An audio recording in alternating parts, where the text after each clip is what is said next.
Hello மக்களே, நமஸ்காரம். Good day to all. Thank you so much for your likes, subscribe, comments எல்லாத்துக்கும் ரொம்ப நன்றி.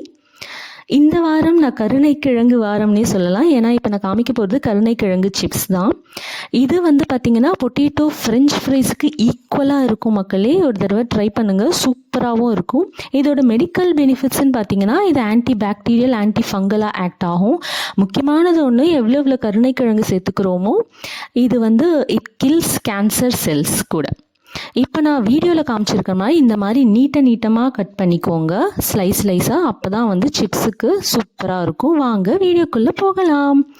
தேவையான பொருட்கள்: 2 டீஸ்பூன் அளவு பஜ்ஜி போண்டா மிக்ஸ், 1/2 டீஸ்பூன் அளவு கடலை மாவு, 1 டீஸ்பூன் அளவு கார்ன்ஃப்ளவர், இது ரொம்ப முக்கியம், 1/4 டீஸ்பூன் அளவு மஞ்சத்தூள், மிளகாய்த்தூள், காஷ்மீரி மிளகாய்த்தூள் கூட சேர்த்துக்கலாம், கரம் மசாலா, மல்லித்தூள், தேவையான அளவு உப்பு, ரொம்ப கொஞ்சமாக தண்ணி விடுங்க. இந்த மாதிரி வந்தால், இந்த பதத்துக்கு வந்தால் போதும். இப்போது 5 மினிட்ஸ் ஊறட்டும். எண்ணெய் சூடாச்சான்னு பார்த்துக்கோங்க. எண்ணெய் சூடானதும் இப்போ நம்ம கிளறினா இந்த மசாலா கருணைக்கிழங்கை போடலாம். எஸ் மக்களே, சூப்பராக சிப்ஸ் ரெடி ஆயிடுச்சு. இப்போ பார்ப்போம். எஸ், டாப்பின்ஸுக்காக கருவேப்பிலை சேர்த்தாச்சு.